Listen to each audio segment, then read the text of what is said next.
హల్లెలూయా. క్రీస్తునందు ప్రేమైన దేవుని బిడ్డలారా, ఈ ప్రాంతానికి రావడం చాలా సంతోషంగా ఉంది. ఎందుకంటే మీ అందరిని చూసిన తర్వాత చాలా ఇంకా ఎక్కువ సంతోషం అయిపోయింది మాకు. అందులో మా ఊరి వాళ్ళు కూడా చాలా మా అక్క వాళ్ళు ఉన్నారు. ఇంకా చాలా సంతోషం అనిపించింది. దేవునికి స్తోత్రం కలుగునుగాక. క్రీస్తునందు ప్రేమైన దేవుని బిడ్డలారా, మనము వాక్యంలోకి వెళ్ళిపోదాం. దైవ సేవకులు 10 నిమిషాలే టైం ఇచ్చారు. ఆ 10 నిమిషాల్లో రెఫరెన్స్ నేనేం చూపాను, కానీ క్రీస్తునందు ప్రేమైన దేవుని బిడ్డలారా, దేవుని వాక్యాన్ని కొద్దిసేపు మాత్రమే 10 నిమిషాలు మాత్రమే మీతో మాట్లాడతాను. దేవుడు నాకు సహాయం చేయునుగాక. ఆమేన్. క్రీస్తునందు ప్రేమైన దేవుని బిడ్డలారా, మన జీవితంలో క్రీస్తు ఉన్నప్పుడు, యేసు ప్రభు మన జీవితంలో లేనప్పుడు మన జీవితం ఎలా ఉంటుందంటే చీకటితోనూ అంధకార సంబంధమైన దురాత్మ శక్తులతోనూ నిండి ఉంటుంది. మన జీవితంలో సంతోషము కానీ, సమాధానము కానీ, నెమ్మది కానీ మన కుటుంబంలో ఏమీ ఉండదు. ఎప్పుడు చెప్పాలి? క్రీస్తు లేనప్పుడు మన జీవితంలో సంతోషము, సమాధానము, నెమ్మది ఉండవు. ఎప్పుడైతే మన జీవితంలోనికి యేసయ్యని ఆహ్వానిస్తామో, సొంత రక్షకునిగా మనము ఎంచుకుంటామో, అప్పుడే మన జీవితంలో వెలుగు ప్రకాశించబడి మనము దేవుని చేత ఆశీర్వాదాలను పొందుకుంటాం. చూద్దాం. క్రీస్తునందు ప్రేమైన దేవుని బిడ్డలారా, యేసుక్రీస్తు ప్రభువారు ఈ లోకంలో సువార్త ప్రకటిస్తున్నటువంటి దినాలలో ఆయా ప్రాంతాల్లోనూ, ఆయా పట్టణాల్లోనూ, ఆయా గ్రామాల్లోనూ సంచరిస్తూ ఉన్నప్పుడు దేవుని రాజ్య సువార్తను విస్తృతంగా ప్రజ్వలింప చేస్తూ ఉన్నప్పుడు, అనేక ప్రాంతాలకు వెళ్ళి దేవుడు సువార్త ప్రకటిస్తూ ఉన్నప్పుడు, ఒక రోజున మగ్దాలా అనేటువంటి ప్రాంతానికి యేసయ్య వెళ్తాడనమాట.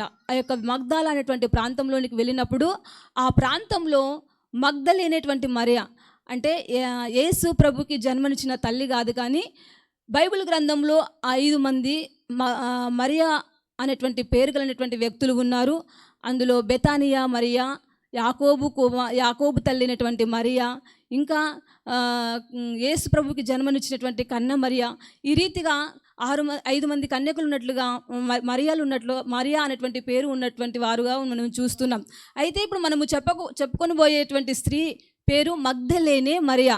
ఈ మగ్దలేనేటువంటి మరియా ఆ యొక్క మగ్దాలా ప్రాంతంలో 7 దయ్యముల చేత ఆ యొక్క స్త్రీ పీడించబడుతూ తన జీవితమంతా కూడా చీకటి శక్తుల చేత, అంధకార సంబంధమైన దురాత్మ సమూహముల చేత తన జీవితం నిండుకొని ఉందంట. క్రీస్తునందు ప్రేమైన దేవుని బిడ్డలారా, అయితే ఆ స్త్రీ ఒక దయ్యము పడితేనే ఆ యొక్క స్త్రీ జీవితం ఎలా ఉంటుందో మీకు తెలుసా తెలియదా? ఒక స్త్రీకి ఒక దయ్యం, ఒక స్త్రీ కానీ యవనసుడైనా కానీ ఎవరైనా కానీ ఒక దయ్యము చేత పీడించబడుతున్నప్పుడు వారి యొక్క పరిస్థితులు ఎలా ఉంటాయంటే, వారు ఇంట్లో నెమ్మదిగా ఉండలేరు. వారిలో గుబులుగా ఉండి ఇంట్లో నెమ్మదిగా ఉండలేరు. ఇంట్లో శాంతి, సమాధానము ఆ బిడ్డ జీవితంలో ఉండవు. అంతేకాదు కానీ క్రీస్తునందు ప్రేమ దేవుని బిడ్డలారా, నిద్ర పట్టదు. వారు సరిగా టయానికి తినరు. క్రీస్తునందు ప్రేమ దేవుని బిడ్డలారా, అంతేకాదు ఆ యొక్క దురాత్మలు ఎలా చేస్తాయంటే ఆ వ్యక్తిని నవ్వుల పాలు చేయాలని, హేళన చేయాలని ఆ యొక్క రోడ్ల మీదకి, వీధుల సందులలోనికి తీసుకొని వెళ్ళి ఆ యొక్క శరీరము పైన బట్టలు లేకుండా వస్త్రహీనులుగా చేసి ఆ యొక్క దురాత్మ శక్తులు ఆ బిడ్డని ఎంతగానో వేధిస్తూ ఉంటాయి. అయితే అలాంటి పరిస్థితుల్లో ఆ మగ్దలేనటువంటి మరియకు 7 దయ్యములు పట్టి ఉన్నాయంట. ఆ 7 దయ్యముల చేత ఆ వ్యక్తి పీడించబడుతున్నప్పుడు ఆ స్త్రీ ఎంత భయంకరమైన స్థితిలో ఉంటుందో మనం ఒకసారి ఊహించుకోవచ్చు. అవునా? ఆ సమయంలో అంత వేదన పడుచు ఉన్నప్పుడు వారి కుటుంబం వారు ఎంతోమంది దగ్గర చూపించి ఉండవచ్చు, వైద్యుల దగ్గరికి తీసుకొని ఉండవచ్చు. ఇంకా అంతేకాదు కానీ ఇంకా అన్ని చోట్ల పలు రకాలుగా ఆ బిడ్డకి స్వస్థత చేకూర్చాలని ఎన్నో ప్రయత్నాలు చేసి ఉండవచ్చు.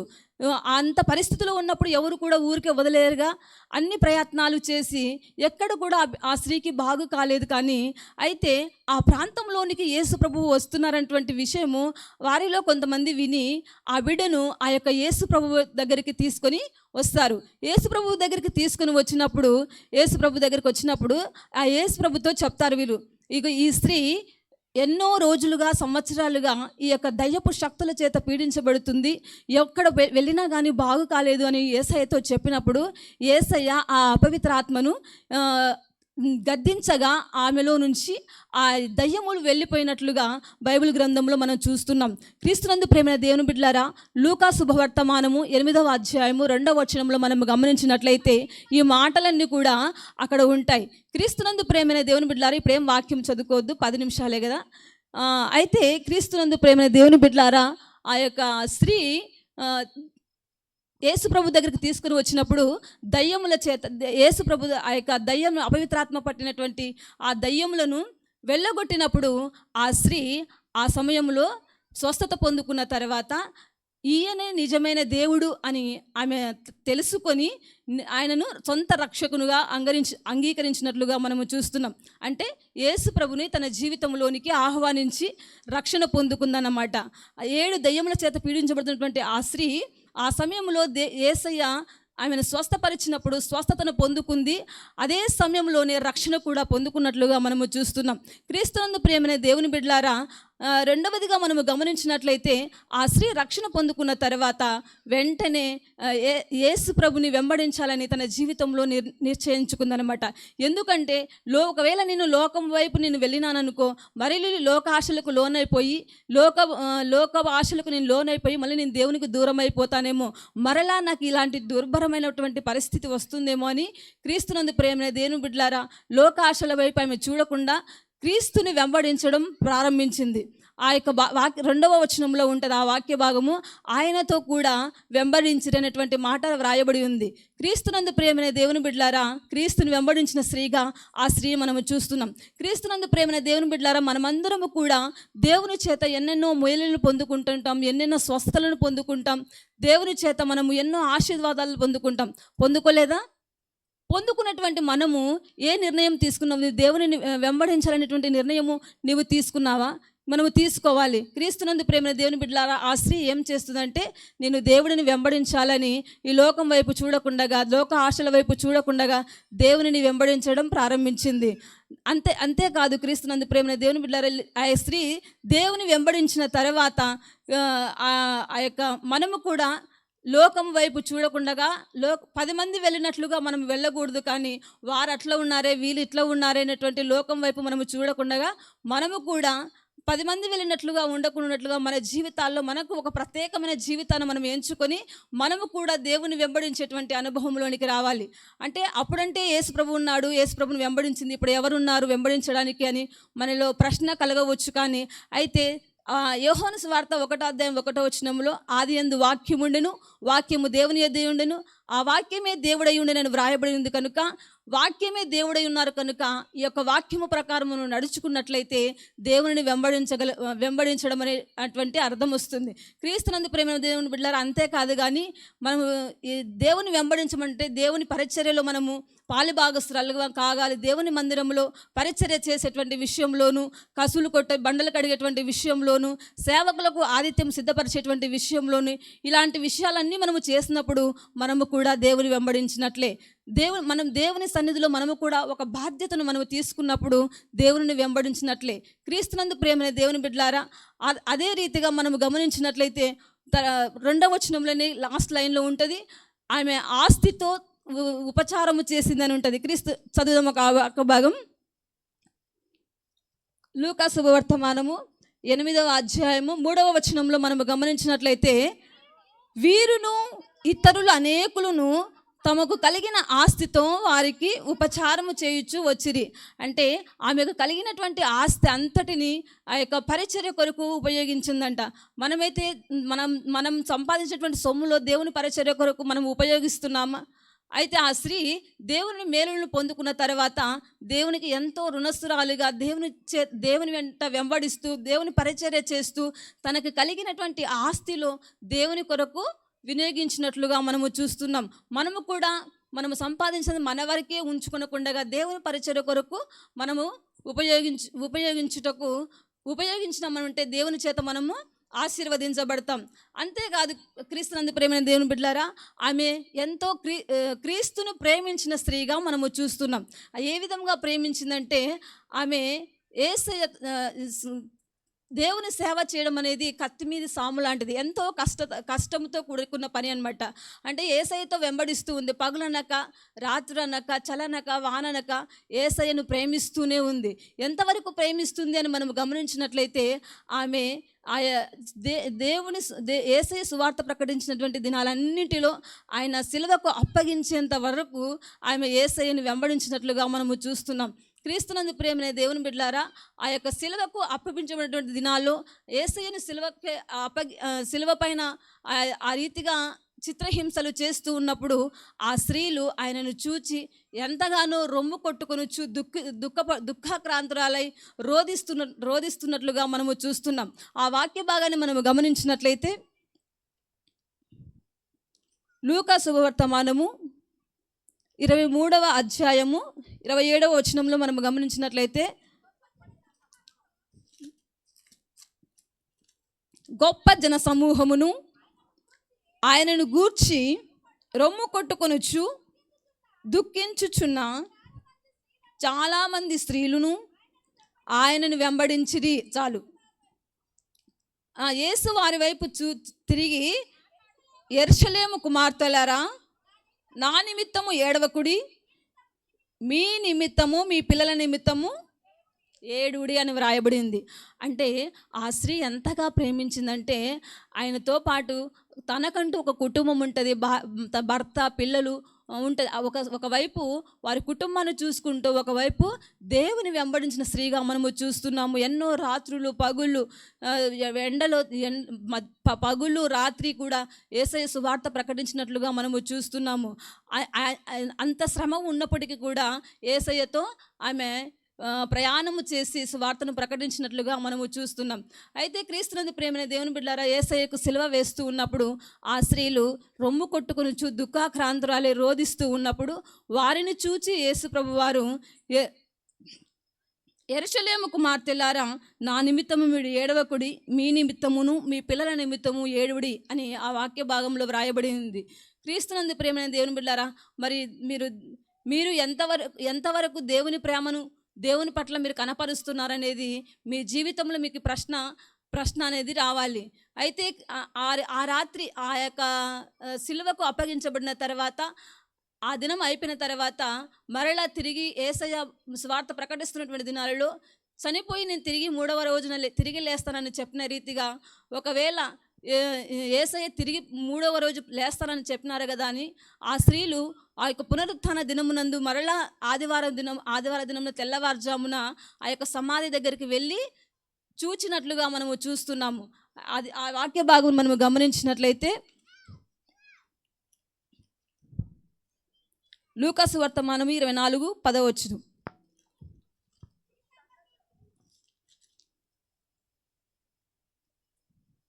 హల్లెలూయా. ఇందును గూర్చి ఈ సంగతులు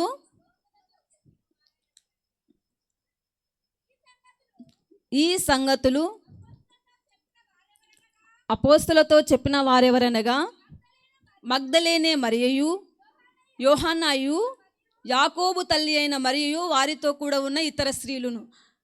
ఆ రోజు ఆ యొక్క చనిపోయిన తర్వాత 3వ రోజున ఆదివార దినమున తెల్లవారుజామున సుగంధ ద్రవ్య తైలములను తీసుకొని ఆ యొక్క సమాధి దగ్గరికి ఈ యొక్క మగ్దలేనే మరియ వెళ్ళిందంట.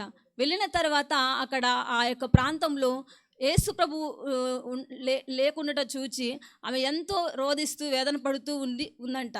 ఉన్నప్పుడు ఆ యొక్క యేసు ప్రభు వారు వచ్చి, నిన్ను తిరిగి లేచాను కదా అని చెప్పేసి మీ చెప్పినట్లుగానే నేను తిరిగి లేచాను కదా, ఇదిగో మీరు వెళ్ళి లోకమంతటా సువార్తను పునరుద్ధానం గురించి చేయుడు అని చెప్పేసి ఆ స్త్రీకి చెప్పినట్లుగా మనం వాక్య భాగంలో చూస్తున్నాము. అదే ఇక్కడ చెప్తున్నాడు, మగ్దలేనే మరియు ఈ సంగతులను అపోస్తులతో చెప్పిన వారెవరనగా, అంటే మొదట శిష్యులకు ఈ యొక్క సువార్తను వీరు అందించినట్లుగా మనము చూస్తున్నాం. ఆ తర్వాత ప్రపంచమంతా కూడా ఆయన యొక్క పునరుత్థానమును గురించి ప్రకటించడం జరిగింది. క్రీస్తునందు ప్రేమైన దేవుని బిడ్డలారా, ఈ యొక్క గొప్ప భాగ్యము ఈ యొక్క మగ్దలేనే మరియ పునరుత్థానం గురించేటువంటి గొప్ప భాగ్యమును దేవుడు ఆ బిడ్డకు అనుగ్రహించాడు. అయితే ముందు తన జీవితం ఎంతో చీకటితోనూ అంధకార సంబంధమైన దురాత్మ సమూహంతోనూ ఉన్నప్పటికీ దేవుడు ఆమె జీవితంలోనికి వచ్చిన తర్వాత ఆమె జీవితము ఎంతో ఆశీర్వాదకరముగా మారింది. క్రీస్తునందు ప్రేమైన దేవుని బిడ్డలారా, దేవుని యొక్క సువార్తను చెప్పేటువంటి గొప్ప భాగ్యమును దేవుడు ఆ బిడ్డకు అనుగ్రహించాడు. మన జీవితంలో కూడా మనం ఎటువంటి వారమైనప్పటికీ దేవుడిని మన జీవితంలోనికి మనం ఆహ్వానించినట్లయితే ఖచ్చితంగా దేవుడు మనల్ని కూడా ఆశీర్వదించి దీవించి బలపరుస్తాడు. దేవుడు ఈ వాక్యమును దీవించి ఆశీర్వదించునుగాక. ఆమేన్.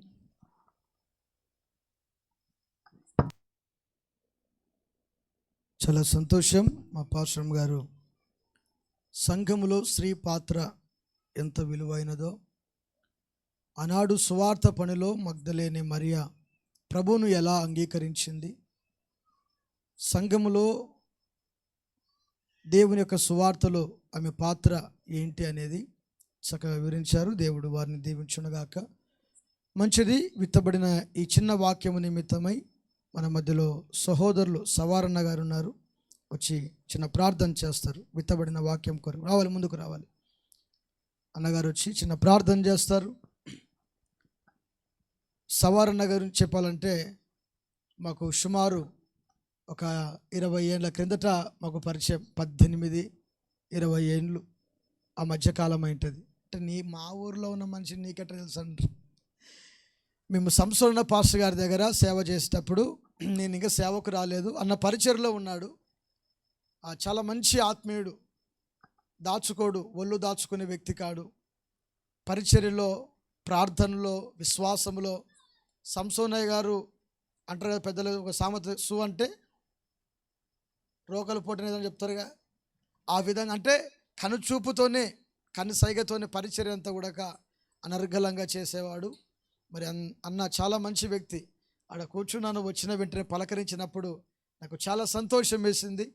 మరి అన్నగారు చిన్న ప్రార్థన చేస్తారు.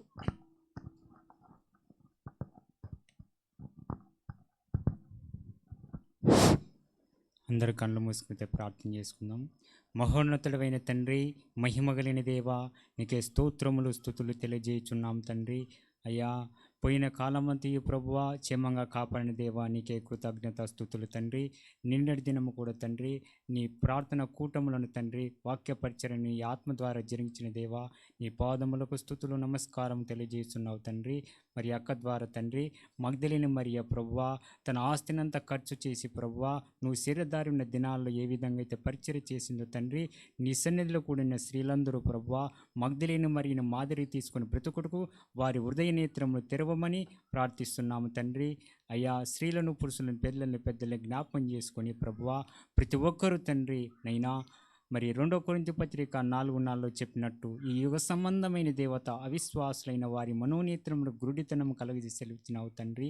అయ్యా, సాతాను మనోనేత్రలు మూసిన తండ్రి ప్రభువా ప్రతి ఒక్కరిని తండ్రి, పిల్లలను, పెద్దలను, స్త్రీలను, పురుషులను జ్ఞాపకం చేసుకొని ప్రభువా యేసుక్రీస్తు నామమున ప్రతి ఒక్కరి హృదయ నేత్రములు తెరవమని నీ చేతులకు అప్పచెప్తూ ప్రార్థిస్తున్నాం తండ్రి. మరి దానియేలు జ్ఞాపకం చేసిన ప్రభువా మోసే నోటికి తోడైన దేవా, పౌలు ద్వారా మాట్లాడిన దేవా ప్రభువా దానియేలు నిలబెట్టి తండ్రి విడుచున్న బిడ్డలందరికీ ఏ మాటలు కావాలో తండ్రి నీవే ఆత్మ ద్వారా మాట్లాడి నీవే మహిమ పొందమని నీకే కృతజ్ఞత స్తోత్రములు తెలియజేస్తూ నీ ప్రియ కుమారుడు వరుడు త్వరగా రానయున్న యేసుక్రీస్తు నామమున ప్రార్థన చేసి వేడుకుంటున్నాం తండ్రి. ఆమేన్. ప్రార్థించిన అన్నగారికి నిండు వందనాలు. థ్యాంక్ యూ అన్న, గాడ్ బ్లెస్ యూ. చాలా సంతోషం. దేవుని యొక్క మాటలు ప్రకటించుటకు ప్రభు ఇచ్చిన సదవకాశాన్ని బట్టి దేవునికి సమస్త మహిమ, ఘనత, కీర్తి, ప్రభావములు కలుగునుగాక. నాతో మాట్లాడు ప్రభువా, నీవే మాట్లాడుమయ్యా. నాతో మాట్లాడు ప్రభువా. అందరూ పాటలు వచ్చిన పాట కదా.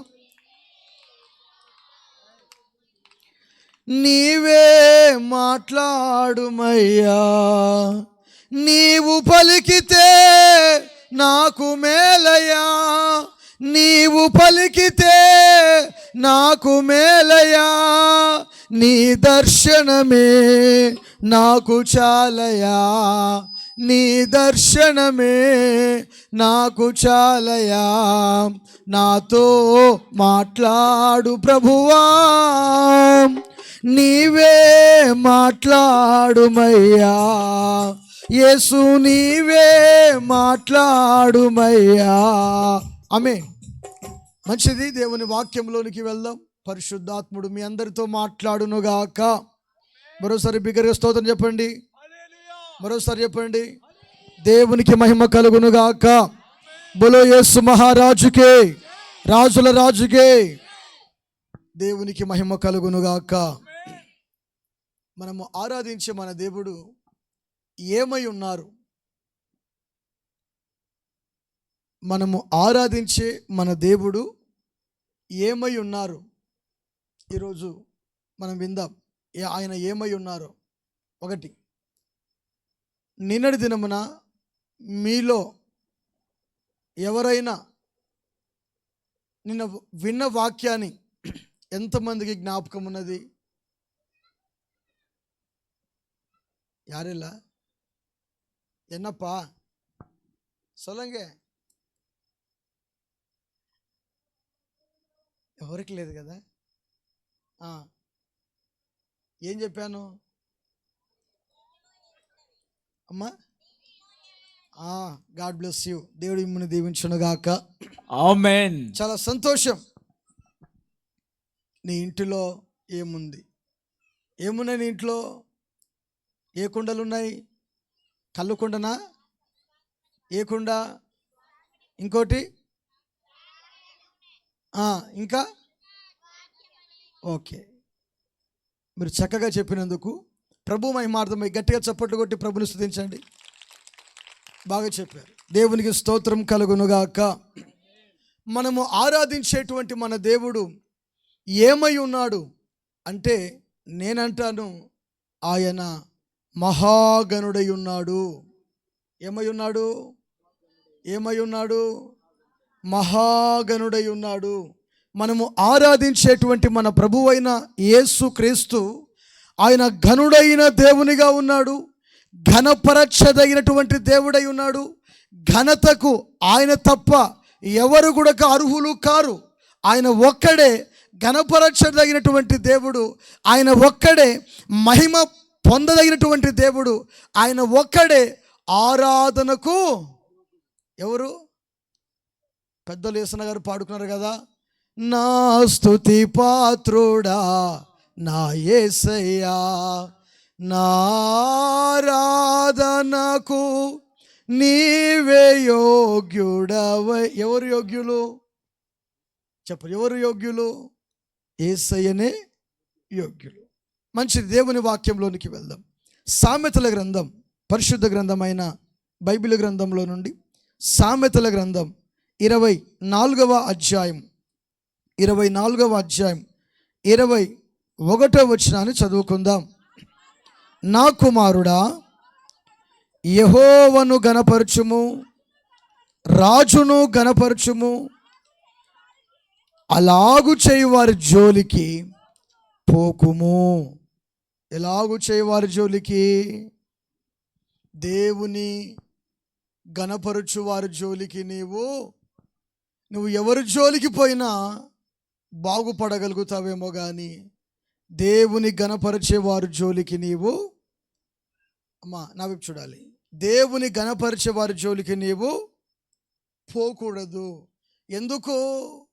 ఎందుకు పోకూడదు అంటే, వారు ఒకటి దేవుని గణపరుస్తున్నారు, రెండు రాజును గణపరుస్తున్నారు. ఎవరు గణపరుస్తున్నారు? చెప్పాలి నాకు. ఎవరిని గణపరుస్తున్నారు? దేవుని గణపరుస్తున్నారు, తర్వాత రాజును గణపరుస్తున్నారు. దేవుడైన యెహోవాను గణపరచడానికి ఆత్మీయులు, పరిశుద్ధులు, విధేయత కలిగినటువంటి వారందరూ కూడా పూనుకుంటారు దేవుని గణపరచడానికి. రాజును గణపరచడానికి దేవుని ఎవరైతే ఆరాధిస్తుంటారో ఆరాధించే వారందరూ కూడా రాజును గణపరుస్తూ ఉంటారు. ఏ రాజు? మనకు ముందుగా ఉండిపోయినటువంటి రాజులు కాదు. ఈయన పేరు రాజులకు రాజు, ప్రభులకు ప్రభు అయిన యేసుక్రీస్తు వారు. కొట్టు చప్పట్లు గట్టిగా. ఈయన రాజు. ఎవరైనా? యేసుక్రీస్తు ప్రభువారు రాజు. ఎవరంటే ఆయన? చెప్పు. ఎవరైనా? యేసుక్రీస్తు ప్రభువారు రాజు. పిలాతు తీర్పు స్థలంలో నిలబెట్టి, ఇదిగో విచారించేటప్పుడు, నీవు యూదుల రాజువేనా, నిన్ను వినేది నిజమేనా అని ప్రభువుని ప్రశ్నించి అడుగుతుంటే ఆయన చెప్పిన సమాధానం, అవును నీవన్నట్లే అన్నాడు. అంటే ఆయన ఎవరు? రాజు. అవునా? ఆయన ఎవరు? రాజు. రాజులకు రాజు, ప్రభువులకు ప్రభువు, మన ప్రభువు అయిన యేసుక్రీస్తు వారు. అందుకని నువ్వు ఎవరెవరిని గణపరచాలి? యెహోవాను గణపరచాలి. ఒకటి. రెండోది చెప్పు, ఎవరిని గణపరచాలి? రాజును గణపరచాలి. సహజంగా మనము చూస్తూ ఉంటే విద్యార్థులు టీచర్లను గణపరుస్తారు, విశ్వాసులు సేవకులైన వారిని గణపరుస్తారు. ఒక చిన్న పెళ్లిలో కానీ ఫంక్షన్లో కానీ శాల్వ వేసో పూలదండలు వేసో వారిని గణపరుస్తూ ఉంటారు. దైవ సేవకులుగా విశ్వాసటువంటి మీరు మమ్మల్ని గణపరుస్తూ ఉంటారు. సహజంగా మనము చూస్తూ ఉంటాం, మన ఊరికి ఒక ఎమ్మెల్యేనో, ఒక ఎంపీనో, ఒక ముఖ్యమంత్రో వచ్చారనుకోండి, వారిని ఎలా సన్మానించాలి, ఎలా వారిని ఘనపరచాలి, వారిని ఏ విధంగా ఘన స్వాగతం పలకాలి అని మనము మాట్లాడుతూ ఆలోచన చేస్తూ వారికి తక్కువ చేస్తామేమో,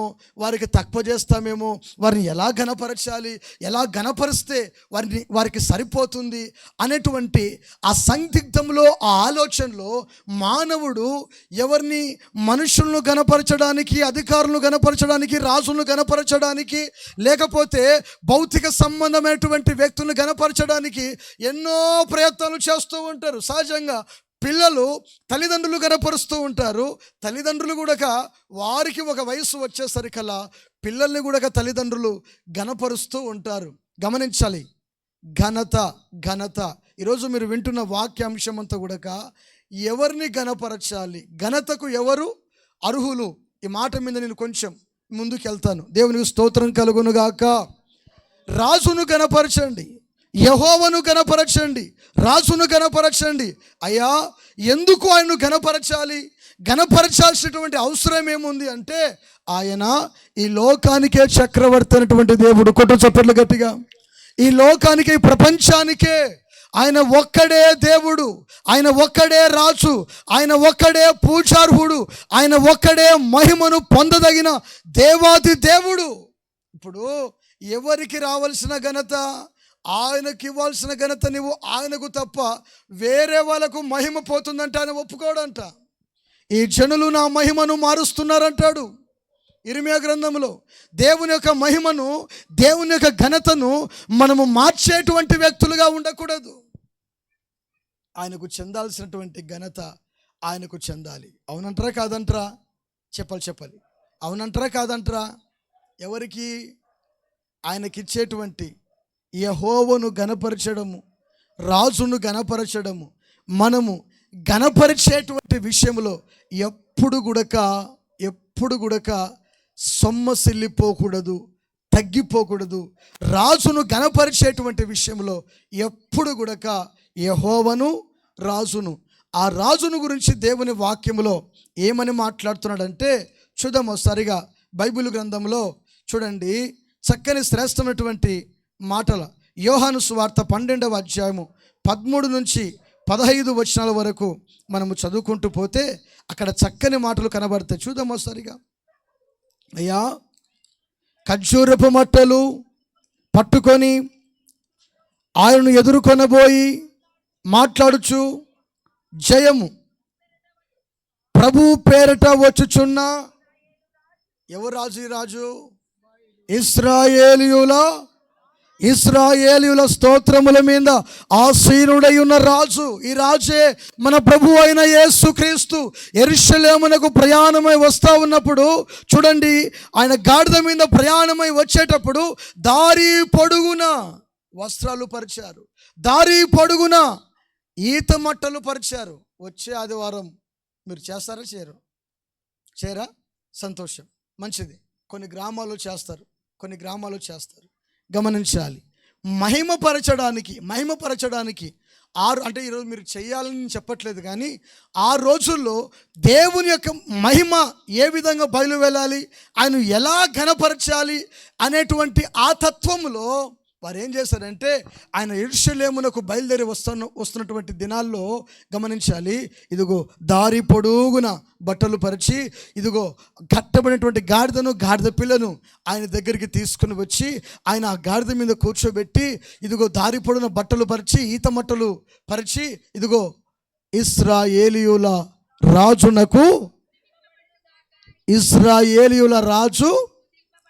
చెప్పాలి. ఇశ్రాయేలీయుల రాజు. మీరు బస్టాండ్లో బ్యాగులు పోయినలా కూర్చుంటే నాకు బిత్తర పుడుతుంది. మీరు ప్రత్యుత్తరం ఇచ్చారనుకోండి, కాస్త చెప్పగలుగుతా. దేవుని స్తోత్రం కలుగునుగాక. హల్లెలూయా. అట్ట నవ్వండి, ఏమైంది? అర్థమవుతుందా మీకు? ఆ రాజును ఘనపరిచేటువంటి విధానము గమనించండి. రాజు ఈయన ఎవరంట? రాజు. యెహోవాను ఘనపరచండి, రాజును ఘనపరచండి అని మాట్లాడుతున్నాడు. ఈ రాజు మన ప్రభు అయిన యేసుక్రీస్తు వారు. అవును పాస్టర్ గారు, ఘనపరచండి అంటున్నావు, ఇంతకు ఎట్లా ఘనపరచాలి నేను? ఏమైనా ఒక తప్పెడే బ్యాండ్ మాలను తెచ్చి రోజు మా చర్చి ముందు ఊదితే యేసు ప్రభు దిగొస్తాడా? కాదు.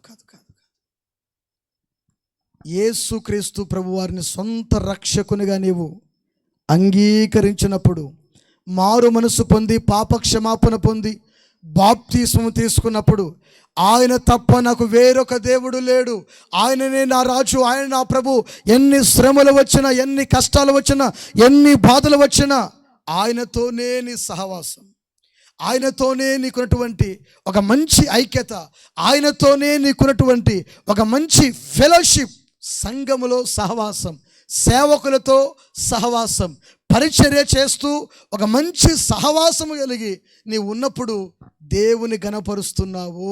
ఎవరిని గణపరుస్తున్నావు?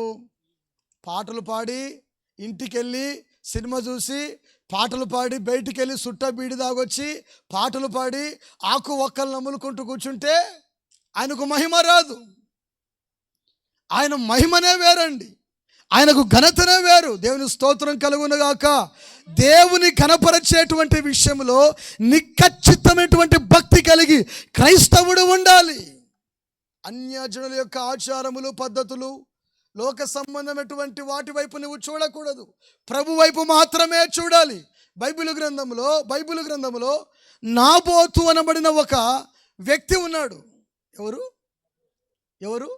నా వైపు చూడాలి. ఎవరు? నాబోతు. ఈ నాబోతు పని ఏంటంటే, చిన్న వ్యక్తే, ఏదో వ్యవసాయదారుడు, ఆయనకు ద్రాక్ష తోట ఉంది. మీ గనక కొన్ని తోటలు ఉంటాయిగా, ఉంటాయి కదా తోటలు, పొలాలు ఉంటాయిగా. ఆయనకు కొంత పొలం ఉంది. ఎవరికి? నాబోతు అనబడిన వ్యక్తి. మనలాంటి సామాన్యమైన వ్యక్తే, బీదవాడే, పెద్ద ఉన్న వ్యక్తి ఏం కాడు. ఈ నాబోతు ఎలాంటి పని చేసేవాడంటే, దేవుని ఆరాధించే విషయంలో, దేవుని స్తుతించే విషయంలో, దేవుని ఘనపరిచే విషయంలో ఎప్పుడు కూడా వెనకడుగు వేసేటువంటి వ్యక్తి కాడు. మంచి భక్తిపరుడు, మంచి విశ్వాసవీరుడు నాబోతు. గమనించాలి, ఈ నాబోతు పొలము ఆనాడు అహాబు రాజు అనేటువంటి, ఇశ్రాయేలీయుల రాజు అనేటువంటి అహాబు యొక్క నగరును ఆనుకోనుంది. నగరును ఏంది? పొలము. ఆయన ద్రాక్ష తోట ఆనుకోనుంది. ఆయన ద్రాక్ష తోట గమనించండి, ఈ కాంపౌండ్ వాళ్ళంతా కూడా ఎవరిది? అహాబు రాజు గారి కోట అనుకుందాం, నగరు అనుకుందాం. ఈ నగరును ఆనుకొని పక్కన రోడ్డు ఉంది కదా, అటు సైడ్ పక్కన నాబోతు పొలం ఉంది. ఎవరిది ఉంది? దాంట్లో ద్రాక్ష పండ్లు పండిస్తున్నాడు, ద్రాక్ష ఫలాలు పండిస్తున్నాడు. ఆ ద్రాక్ష పండ్లు పండిస్తూ తన కుటుంబాన్ని పోషించుకుంటూ ఉన్నాడు. గమనించాలి, నాబోతు ఆ పొలము తాను కొన్నది కాదు, వాళ్ళ పెద్దల కాటు నుంచి వచ్చింది ఆయనకు. ఎక్కడి నుంచి వచ్చింది? మీకు కూడా పెద్దల ఆస్తులు ఉన్నాయా లేవా? పలకరే ఏమయ్యా? పెద్దల పొలాలు, పెద్దల ఇండ్లు, కల్లాలు, దొడ్లు ఉంటాయిగా, పెద్దల ఆస్తులు. కొంతమంది అమ్మని వాళ్ళ పరిస్థితులు బాగాలేక ఏదో సంథింగ్ వాళ్ళు అమ్ముకుంటే అమ్ముకునండి, నేను తప్పు పడట్లేదు, కానీ వాళ్ళు ఏమంటారంటే ఇంకొంతమంది అమ్మనికపోతూ ఉంటే, ఏ ఊకోరా, ఇది మీ జేజబ్బ అప్పుడు కొన్నాడు ఆయన, మీ జేజబ్బ మీ నాన్నకి ఇచ్చాడు, మీ జేజబ్బ కూడా వాళ్ళ నాన్న ఇచ్చాడంట. 3-4 తరాల నుంచి అనుభవిస్తున్నారు, తిను, వేయి, పంట వేయి, ఎందుకు అమ్ముకుంటావు అని ఆలోచన చేసేటువంటి మనుషులు ఉన్నారంటారా లేరంటారా? అవునా కదా? పెద్దల ఆస్తి అమ్ముకోవడానికి అంతగా ఎక్కువగా ఇష్టపడరు. అమ్ముకుంటుంటే వాళ్ళు ఎంత వేదనతో ఉండి వాళ్ళ సమస్యలు, వాళ్ళ బాధలు ఏమో మనం ఎరగము, కానీ అమ్ముకుంటారు. కొంతమంది తాగుబోతులు అనుకోండి, 3 రూపాయలకి అమ్ముకుంటారు. మా పెద్దలు తాగుబోతులంట, మా అమ్మ చెప్తూ ఉంటుంది, నాన్న 3 సీసాల కళ్ళుకి 3 ఎకరాలు అమ్మినారంట. మా పెద్దలు, మా జేజబ్బల వాళ్ళ నాన్నలు 3 సీసాల కళ్ళుకి 3 ఎకరాలు అమ్మినారంట. ఎంత దౌర్భాగ్యం అండి! ఏదో హాస్పిటల్ బాగాలేకునో, లేక రోగం వచ్చో, జబ్బు వచ్చో, సాబతుల మధ్యలో ఉంటే అమ్ముకున్నాం రా అంటే ఏదో అందం ఉంటుంది. ఆస్తులు ఏమి లేకుండా చేసావు కదమ్మా. నేను మా అమ్మని అడిగితే మా అమ్మ అంటుంది, మీ జేజబ్బలందరూ కూడా అన్నీ కూడా గింజలకు, తాగడానికి, తినడానికి, దీనికి తప్ప దేనికి పొలాలాగం చేయలేదు. మీ నాన్న కష్టపడి పనిచేసేవాడు, మీ నాన్న కష్టము చేత కొంతకాలము మనల్ని పోషించాడు. ఆ తర్వాత మా నాన్న కూడా 2007వ సంవత్సరంలో అర్ధాంతరంగా మధ్యలోనే మధ్యలో వెళ్ళిపోయినాడు. 2007 సంవత్సరం నుంచి తండ్రి 2007 1997లో మా నాన్న జనవరి మాసంలో చనిపోయాడు, నాకు గుర్తుంది. గమనించాలి నా ప్రియమైనటువంటి దేవుని బిడ్డరా, పెద్దల యొక్క ఆస్తులు అమ్ముకోవడానికి అంతగా ఇష్టపడరు. అయితే అహాబు యొక్క నగరును ఆనుకొని ఉన్నటువంటి ద్రాక్ష తోట ఉంది కదా, ఎవరిది? నాబోతు, అహాబు రాజు నగరును ఆనుకొని ఉంది. ఇదిగో నాబోతు పొలములో పనిచేస్తూ ఉన్నాడు. రాజు తన నగరంలోనికి వచ్చాడు. అబ్బాయి, నీ ద్రాక్ష తోట భూమి బాగుంది, నాకు కూర మొక్కలు, కూరగాయలు, ఏవో ఆకుకూరలు మేము పండించుకోవడానికి నీ పొలం ఎంత ఉంది? 2 ఎకరాలు ఉందా, 3 ఎకరాలు ఉందా? అది మొత్తం నాకు ఇచ్చేసాయి. దానికి ప్రతిగా ఆ పొలము కంటే మంచి భూమి, ఏ భూమి? దానికంటే మంచి భూమి నేను నీకు ఇచ్చేస్తా, నాకు ఇచ్చారు అబ్బాయి అని అడిగాడు. నాబోతు అంటాడు, అయ్యా, ఇది నా పితరులు, మా తండ్రులు సంపాదించినటువంటి పిత్రార్జితం, మా పితరుల యొక్క పిత్రార్జితం అనగా మా పెద్దల యొక్క ఆస్తి. దీన్ని నేను మీకు ఎంతకు అమ్మను. అరే, నీకు డబ్బులు ఇస్తాను రా, ఎంత అడుగుతావో అడుగు. బంగారు కావాలా, వెండి కావాలా, వజ్రాలు కావాలా, మరకత మాణిక్యాలు కావాలా, నీకేం కావాలో చెప్పు, దీనికంటే మంచిగా వేరే పొలం ఇస్తాను, డబ్బు ఇస్తాను, కోరుకో అన్నాడు. రాజు కన్నుబడింది. ఎవరి కన్నుబడింది? రాజు కన్నుబడింది. దేవుడు ఘనతకు అర్హుడు. ఆయన అన్నాడు, ఇది మా పితరుల యొక్క పిత్రార్జితం, నేను దీన్ని నీకివ్వడానికి నా వల్ల కాదు, నేను ఇవ్వలేను అన్నాడు. గమనించాలి, రాజుగారి ఇంటికి వెళ్ళిపోయి ఓసూరుమంటూ మంచం మీద పడుకున్నాడంట. ఇంతలో ఆయన భార్య రాణి వచ్చింది. ఆమె పేరు యెజబేలు. అనండి అందరూ ఒకసారి. ఈ యెజబేలు రాణి రాజుగారి దగ్గరికి వెళ్ళి, ఏమండి, ప్రతిరోజు నవ్వుతూ కుశలంగా సంతోషంగా ఇంటికి వచ్చేవాడివి, ఈరోజేమి ఇంత సచ్చుగా మౌనంగా మాట్లాడకుండా డల్లుగా పడుకున్న కారణం ఏమిటి అని రాజుగారిని రాణి ప్రశ్నించి అడిగిందంట. అడిగితే ఈయన అంటాడు, ఏం లేదులే. అసలు మగోళ్ళు ఎక్కడ నలుగుతారా? పలకరే, ఎందుకు లేరండి? అలిగిపోయేటోళ్ళు దండిగా ఉన్నారు. చెప్పకుండా భార్య ఏదో అరిచిందని అయ్యగారు చెప్పకుండా హైదరాబాద్ పోయినాడంట. ఎప్పుడో ఎక్కడున్నారో ఫోన్ స్విచ్ ఆఫ్ వస్తుంది. మా చర్చిలోనే, ఎక్కడ కాదు. ఫోన్ స్విచ్ ఆఫ్ వస్తుంది. ఫోన్ చేస్తున్న అర్థం కావట్లేదు. ఆమె పాస్టర్ గారు, మా ఆయన కనబడతలేడండి. యాటికి పోయినాడో. చిన్న పిల్లలు పాపం. యాటికి పోయినాడో. వస్తాడులేమ్మా, ఎక్కడ పోతాడు. లేదండి, ఒక మాట అరిశానండి నేను. ఎప్పుడు చూసినా ఇంతేనా, నువ్వు మారవా అన్నా నేను. ఇంకంతే, నేను నాకేం చెప్తారో వాళ్ళు కొట్లాడుకునేది. చెప్పరుగా. ఇప్పుడు భార్య భర్తల మధ్య 190 గొడవలు ఉంటాయి. నాకేం అవసరం చెప్పు. అంతేనండి అంటే, సరే అమ్మ ఎంతైనా కానీ నేనేం అడిగితేనేమన్నా ప్రార్థన చేస్తలే తల్లి, వస్తాడులే, ఎక్కడ పోతాడు, మగోడేగా, తిరిగి వస్తాడులే. లేదండి ఆయనకి ఏమీ తెలియదండి. ఇంత నేను అంటే మొత్తం అంతా కూడా ఈమెనే, అంతా అయ్యగారిని తాళం అంతా కూడా కేనే ఉంటుంది అనమాట.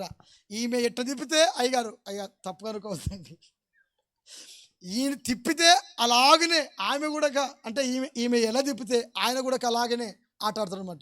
అలాంటి వ్యక్తి అండి. నా మాట కాదనడండి అని బోరుమని ఏడ్చింది. 2 రోజులైంది, కనబడలేదు. 3వ రోజు వాళ్ళ బంధువులు ఎవరో ఫోన్ చేశారు. హైదరాబాద్లో ఎక్కడే ఉన్నాడు చిన్నమ్మ, మా దగ్గరికి పనికని వచ్చాడు. కర్నూలులో ఏదో గౌండ పని లేదంట కదా. గౌండ పని అని బేల్దారి పని అంటారు మీరు, గౌండ పనే కదా. గౌండ పని లేదు, అందుకని ఇక్కడికి వచ్చాడు సినాన్ని ఎప్పుడు పంపించావు? దొంగ సచ్చినోడు, ఎప్పుడు పోయినాడు అటుకి అని మళ్ళీ ఎప్పుడు పోయినాడు వీడు చెప్పకుండా రాని. రే మీ సినాన్ని చెప్పకుండా పోయినాడు రా, ఫోన్ హీరా చెప్పకుండా వచ్చినాడా? అవునా, ఏం చెడా చెప్పకుండా వచ్చినావంట? లేదురా, చెప్పితే పంపేదని చెప్పకుండా వచ్చినాను రా అని చెప్పేసి ఈయన కవర్ చేసుకున్నాడు. ఏం చెప్పు అని ఫోన్ మాట్లాడితే, ఇదిగో ఆ ఫోన్లో సంభాషణ ఎట్టుందంటే వాళ్ళిద్దరిది. ఆమె చెప్తుంది, ఏం చెప్పు, నేను రానుగా, నీ ముఖం చూడను నేను. ఏంటికో నేను రాను, నీ ముఖం చూడను. ఈయన గారు మాట్లాడుతుంటే ఆమె పెట్టేది, నువ్వు రా, నీ కథ ఉంది. తలిపేసి కొడుతుందో నేను ఎరగను కానీ నువ్వు రా, నీ కథ ఉంది అని మాట్లాడుతూ ఉంది. ఆ మాట మాట్లాడేసరికల్లా, ఇదిగో నువ్వు అట్ట మాటలు కాకు అని వాళ్ళు మాట్లాడుకున్నారేమో నేను ఎరగను కానీ, మొత్తం మీద వారం రోజుల తర్వాత వచ్చాడు అయ్యగారు. వారం రోజుల తర్వాత వచ్చి, ఏమైంది, ఎందుకు వచ్చావు నువ్వు? మళ్ళీ అక్కడే ఉంటున్నావు కదా, ఇంకా టైం పడుతున్నావు కదా, 3 నెలలకు వస్తున్నావు అన్నావు కదా, ఏమట్లా అని చెప్పేసి నేను అడిగితే ఆయన అంటాడు, అయ్యో పాస్టర్ గారు నీకు తెలుసులేండి, నేను కనుక ఒకవేళ లేట్ వచ్చానా ఇంకంతే మా ఇంట్లో అన్నాడు. నాకెందుకులేయ్యా, సరే మంచిది వచ్చావు, సంతోషం అని చెప్పేసి నేనన్నా. సరే అంటే అలాంటి కోవకు చెందినటువంటి వ్యక్తులు కూడా లేకపోలేదు. ఈ రాజు కూడా మూతి ముడుచుకొని అనుకున్నాడు, ఏమైందా అంటే అప్పుడు చెప్తున్నాడు, నేనేం లేదు, మన నగర్ను ఆనుకొని ఉంది కదా తోట, ద్రాక్ష తోట, నాబోతు ఉంది కదా, ఈ నాబోతు ద్రాక్ష తోట అడిగితే ఇవ్వనంటున్నాడే, నా ఇజ్జత్ అంతా పోయింది. నా పక్కన మంత్రులు ఉన్నారు, సైనికులు ఉన్నారు, భటులు ఉన్నారు, వాళ్ళందరి ముందర నా ఇజ్జత్ మొత్తం తీసేశాడే. మీరు ఇజ్జత్ అంటారా, ఏమంటారు? అంతేనా? నా సిగ్గు, నా పరువు, నా సిగ్గు పోయింది, నా పరువు పోయింది, అంత పోయింది. నేను ఏం చేయాలో దిక్కు తోచక నేను సైలెంట్గా ఉన్నాను, నాకు అర్థం కాలేదు. ఆయన ఇప్పుడు సామాన్యమైన ఒక వ్యక్తి అడిగితే ఈయనంటే దానికి ఒక లెక్క ఉంటుంది. ఇశ్రాయేలు రాజు అడిగితే నువ్వు ఇవ్వవా? నువ్వెంత, నీ బతికెంత? ఆఫ్టర్ ఆల్ నువ్వు ఒక సామాన్యమైన కూలి పని చేసుకునే వ్యక్తివి, నీకెందుకు అంత పౌరుషం? అంత మాట నిన్ను అన్నాడా? ఇదిగో రేపు తెల్లరేసరికల్లా నాబోతు యొక్క పొలము నీ స్వాధీనం అవుతుంది, భయపడొద్దు, నిశ్చింతంగా నిన్ను పడుకో. ఎవరు ఆజ్ఞాపిస్తున్నారు? అమ్మగారు వాళ్ళ బాబు సొమ్మైనట్టు మాట్లాడుతుందామే. ఆయన అంటున్నాడు, ఇది నా పిత్రార్జితం, మా పితరులు తరతరాలుగా ఆకాశమందున దేవుని ఆరాధిస్తూ ఘనపరుస్తూ కొనియాడుతూ వచ్చినప్పుడు ఇదిగో మాకు దక్కినటువంటి స్వాస్థ్య భాగ్యం ఇది. ఈ స్వాస్థ్య భాగమును మేము పోగొట్టుకోలేం అని ఆ సేవకుడు ఆ యొక్క నాబోతు మాట్లాడుతూ ఉంటే పొరపాటును కూడా ఈయన మౌనంగా ఉండిపోయాడు. గమనించాలి నా ప్రేమటువంటి దేవుని బిడ్డరా, జరిగినటువంటి సంగతి ఏంటంటే, పనికి మాలిన 2 సాక్షులను మందిరములో నుండే లేపింది. ఎక్కడి నుంచి లేపింది? మందిరములో నుండే లేపింది. ఇదిగో సమాజముగా కూడుకున్నప్పుడు ఎవరిని? రాజును ఇంకా దేవుని రాజును ఈ నాబోతు దూషించాడని. నువ్వు లేచినప్పుడు ఇద్దరు పనికిమాల మనుషులు లేచినబడి, ఈయన పేరు నాబోతు. ఈ నాబోతు సమాజ మధ్యలో నిలబెట్టి ఇద్దరు మనుషులు లేసొచ్చి, నాబోతు దేవుని రాజును దూషించాడు, వీనికి ఏ గతి కావాలి? రాళ్ళతో కొట్టి చంపాలి. ఈయనేం చేయాలి? రాళ్ళతో కొట్టి చంపాలి. రాళ్ళతో కొట్టి చంపాలంటే ఏదో ఒక నేరము, లేని వార్త. మనలో కూడా చాలామంది లేని వార్తలు కూడా పుట్టించే వాళ్ళు లేకపోలేదు. ఆడ జరిగింది ఇంత అయితే దాన్ని కల్పించి ఎంత దాకా తీసుకొస్తారు? కల్పించి చిన్న ఏలు అట్లా గోరు లేచిపోయిందంటే, ఏమో ఈ చెయ్యి అంతా కట్ అయిందంట, చెయ్యి కట్ అయిందా? లేదు మోసే వరకు పోయిందా? ఇంకొకరి దగ్గర పోయేసరికల్లా భుజం అంతా ఇదంతా తెగిపోయిందంట. అంటే చిన్నదే లేని వార్తలు మాట్లాడకూడదు దేవుని మందిరములో. అది శాపం. యెజబేలు ఆ పాపాన్ని గూడు కట్టుకుంది, ఆ పాపాన్ని పోగు చేసుకుంది. యెజబేలు స్త్రీ ఆ మాటలన్నీ కూడా పోగు చేసుకుంది. గమనించాలి నా ప్రేమటువంటి దేవుని బిడ్డరా, నీతిమంతుడు, పరిశుద్ధుడు, దేవుని యందు భయభక్తులు కలిగినటువంటి వ్యక్తి, ఎల్లప్పుడూ దేవుని రాజును గణపరిచేటువంటి వ్యక్తి, యేసుక్రీస్తు ప్రభువారిని లేక తండ్రి అటువంటి దేవాది దేవుని నిత్యము ఆరాధించేటువంటి ఒక మంచి భక్తుడు ఈ నాబోతును తీసుకుని వెళ్ళి ఊరి వెలుపట ఆయన ద్రాక్ష తోట ఉంటే ఆయన ద్రాక్ష తోటలోని రాళ్ళతో కొట్టి చంపించేశారు. చివరికి రక్తము కారుతా ఉంటే కుక్కలు వచ్చి ఆ రక్తాన్ని నాకుతున్నాయంట. ఆకాశమందున దేవుడు చూస్తూ ఊరుకోడుగా. ఆకాశమందున దేవుడికి కళ్ళు ఉన్నాయిగా. ఆయన కన్నులార ప్రతి మనుషును చూస్తున్నాడుగా, మంచును చూస్తున్నాడుగా, చెడును చూస్తున్నాడుగా. ఆయన సమస్తమును చూచేటువంటి దేవుడు దైవజనుడైనటువంటి ఏలియాకు ప్రత్యక్షమై, ఇదిగో ఏలియా నువ్వెళ్ళు. ఎక్కడికి? షమ్రోనులో ఉన్న ఇశ్రాయేలు రాజైన అహాబు దగ్గరికి వెళ్ళి ఇలాగో ప్రకటన చేయి, నా మాటను లెక్క చేయడా, నా సేవకుని చంపుతాడా? గమనించండి, దేవుని గణపరిచేటువంటి వ్యక్తిని చంపుట దేవుని వాక్యములు ఏం చదువుకున్నాం మనము? అట్టి వారి జోలికి, ఎలాంటి వారి జోలికి? అలాంటి దేవుని గణపరిచేటువంటి వారి జోలికి నీవెప్పటికి కూడా పోకూడదు. గమనించండి, ఈ మాటలు ఏలియా చేత వినబడిన తర్వాత ఏలియా అహాబు దగ్గరికి వెళ్తే ఏలియా అహాబుతో మాట్లాడుతున్నాడు. అహాబు, నువ్వు చేసిన పనేంటి? ఏ స్థలమందైతే కుక్కలు నాబోతు యొక్క రక్తమును నాకాయో అదే స్థలములో కుక్కలు నిన్ను నీ సంతతి యొక్క వారి అందరి యొక్క రక్తమును నిజముగా నాకును. ఆ మాట చెప్పేసరికల్లా భయం అహాబుకు తెలుసు, దేవుని ప్రేమ తెలుసు, దేవుడు అంటే తెలుసు, దేవుడు ఎలాంటి వాడో తెలుసు, ఇశ్రాయేలీయుల రాజు ఎలాంటి ఘనత పొందదగిన దేవుడో తెలుసు, ఇశ్రాయేలీయుల మీద స్తోత్రార్హుడైన యెహోవా ఎవరో ఆయనకు తెలుసు. అంతటి దేవుని తెలిసిన ఇంకా నిర్లక్ష్యం, దేవుని గణపరచట్లేదు, దేవుని కొనియాడట్లేదు, దేవుని గణపరచట్లేదు, దేవుని మహిమపరచట్లేదు. చివరికి జరిగినటువంటి పరిణామం ఏమిటంటే ప్రభు బిడ్డరా చక్కని శ్రేష్టమైన మాట ఏమిటంటే, ఇదిగో గడగడగడలాడి వణిగిపోయి గోనె పట్ట కట్టుకొని దేవుని యొక్క సన్నిధిలో ఉపవాసం ఉండి ప్రార్థన చేస్తున్నాడు. ఏముండి ప్రార్థన చేస్తున్నాడు?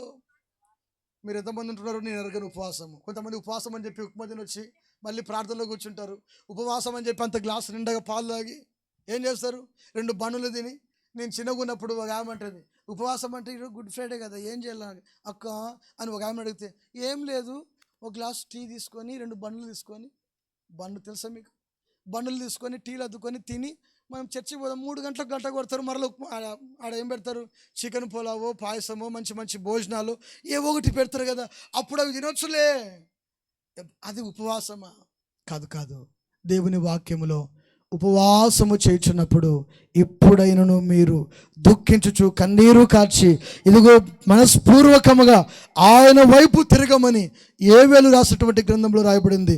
మత్తయి సువార్త 6వ అధ్యాయంలో ప్రభు 6వ వచనంలో సెలవిచ్చేటువంటి మాట, నువ్వు ప్రార్థన చేయుచున్నప్పుడు నీ గదిలోనికి వెళ్ళి రహస్యమందు చూచి నీ తండ్రికి నీవు ప్రార్థన చేయి. నీ శ్రమలు, నీ కష్టాలు, నీ బాధలు, నీకున్న ఇరుకులు, ఇబ్బందులన్నీ కూడా ఉపవాసం ఉండి నువ్వు దేవునికి ప్రార్థన చేసినప్పుడు ఆకాశమందున దేవుడు నీ మీద కనికరమును చూపుతాడు. హల్లెలూయా.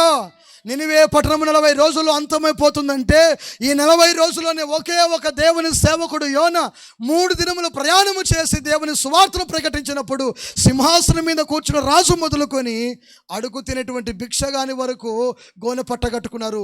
పశువులు, జంతువులన్నీ కూడా ఇదిగో యేసుక్రీస్తునందు విశ్వాసం ఉంచి ఉపవాసం ఉండి దేవునికి ప్రార్థన చేస్తున్నారు. అంటే రాబోయేటువంటి ఉగ్రత నుండి తప్పించబడింది ఉపవాస ప్రార్థన. నేను ముగిస్తున్నాను. ఉపవాస ఇంకో 10 నిమిషాలు ముగిస్తాను, గమనించాలి. ఉపవాస ప్రార్థన. ఈ ఉపవాస ప్రార్థన చేస్తూ గోనె పట్ట కట్టుకున్నాడంట ఈయన గారు. గోనె పట్ట కట్టుకొని ఇదిగో బూడిదలో కూర్చొని ఏడుస్తా ఉన్నాడంట. అయ్యా నేను నా ఇష్టం వచ్చినట్టు జీవించాను ప్రభువా, అయ్యా నా ఇష్టం వచ్చినట్టు నేను బ్రతికాను ప్రభువా, అయ్యా నన్ను క్షమించండి ప్రభువా, ఇది మొదలుకొని నేను నీ సన్నిధిలో భయభక్తులు కలిగి జీవిస్తానయ్యా, ఇది మొదలుకొని నేను నీ మందిరములో విశ్వాసముతో ఎదుగుతాను ప్రభువా అని ఉపవాసం ఉండి ప్రార్థన చేస్తున్నాడంట. రాజుల 1 గ్రంథము ఏ విధంగా ప్రార్థన చేస్తున్నాడో చెప్తాం ఒకసారి. 21వ అధ్యాయము 27వ వచనం.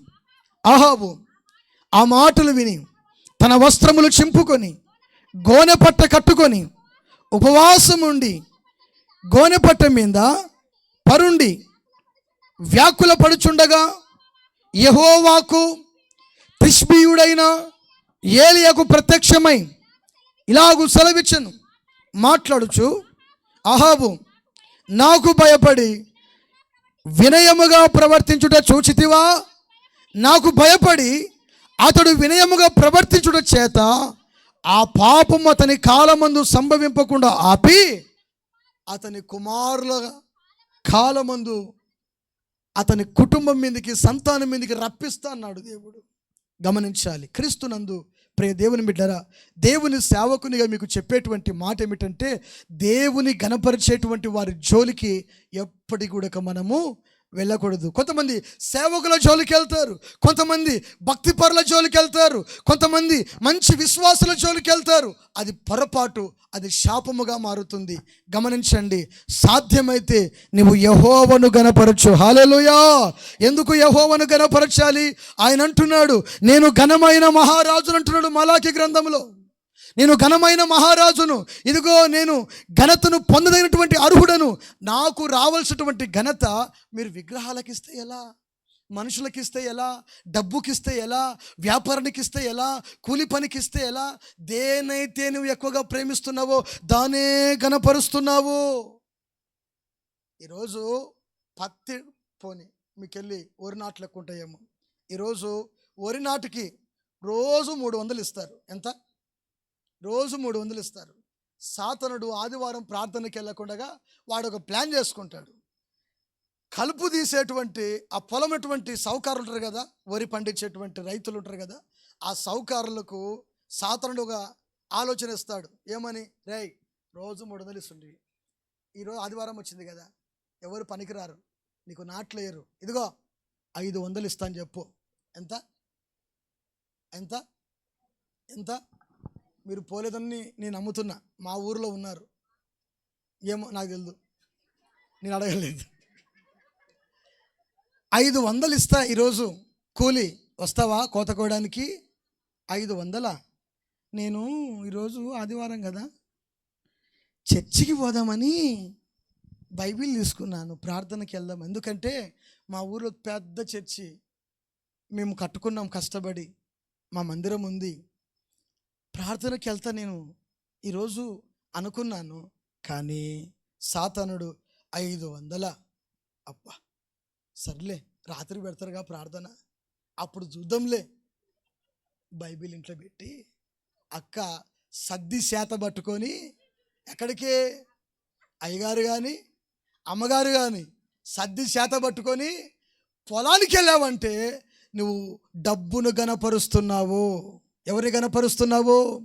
డబ్బును గణపరుస్తున్నావు. నువ్వు డబ్బును గణపరిచినంత కాలము ఆ ధనము నిన్నేం చేస్తుందంటే లేనిపోని రోగాలకు, లేనిపోని బలహీనతలకు, దగ్గు, ఆయాసం, ఏమైంది ఏమో రాత్రి బాగానే బాగానే దగ్గుతూనే ఉంటుంది ఆమె. రే నాకేదో దగ్గొచ్చి ఆదివారం మనం చర్చిగా చూడకుండా 500 కోసం ఉరికావు కదా, దేవుడు ఏమరా రే దావకాను తీసుకోవరా పెద్దడా లేరా రే. మా అమ్మకేమో ఆటో, ఎద్దుల బండి ఆటోను ఏదోటి కట్టుకొని దవాఖాన పోయేస్తారు కల్లా డాక్టర్ గారు వసూదేశారు, దానికి తగ్గదు. ఏం చేస్తావు నువ్వు? ఏమమ్మా ఊపిరితిత్తులో నీరు నిమ్ముకుందేమో చెల్లు, కానీ మొత్తానికి కర్నూలుకు పోయి ఎక్కడికి కర్నూలుకు పోయి అక్కడ పెద్ద హాస్పిటల్ ఉంటుంది. పెద్ద హాస్పిటల్ పట్టించుకోవాలంటమ్మా. తిరిగి ఆశ్రకి వచ్చింది నాకు కూడా. తిరిగి కాళ్ళ నొప్పులు పట్టాయి. అయితే ఏం చేస్తావు మరి? ఆమె ఏం చేస్తుంది? దావకాను కాదులే, పోతే పరిస్థితి ఆడ మొన్న సంపాదించిన 3,000 ఉన్నాయి, తీసుకురారా. ఎంత సంపాదించినావు పోయిన వారం అంతా? 3,000 ఉన్నాయిగా, 3,000. అమ్మా 3,000 అయిపోతేటనే రే చచ్చిపోతారా నేను. మా అమ్మ కంటే ఏముంది, ఈయన తీసుకెళ్తాడు ఎక్కడికి? దావకానికి. ఏముండదు, అన్నీ రాస్తాడు. ఏవి ఎక్స్రేలు, స్కానింగ్లు, రిపోర్ట్ అన్నీ రాసి దొరికింది లడ్డు అనుకుంటాడు. ఆయన కూడా అర్థమవుతుంది. మొత్తం దానికి 300, దీనికి 200, దానికి 500, దీనికి 700. అమ్మా అంత అయిపోయింది తల్లి, ఏం లేదు, ఇదిగో ఏం లేదు, కానీ నీ గొట్టాలో ఏదో ప్రాబ్లం ఉంది, ఈ గులిగ మింగు అంటాడు. 2 గులిగలు రాసిస్తాడు అంతే. సూది వేసాడు అనుకుంటే సూది కూడా కేకున్నాడమ్మా. సూది ఎందుకు వేస్తారు నీకు? గొట్టాలు రాసిచ్చాడుగా, అవి మింగు. 2 రోజులు బిగిస్తారు కదా, బాగైందిరా.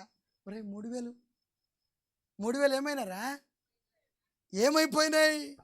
నువ్వు ఎవరిని కనపరిచావు? ఆదివారం నిర్లక్ష్యం చేయకండి.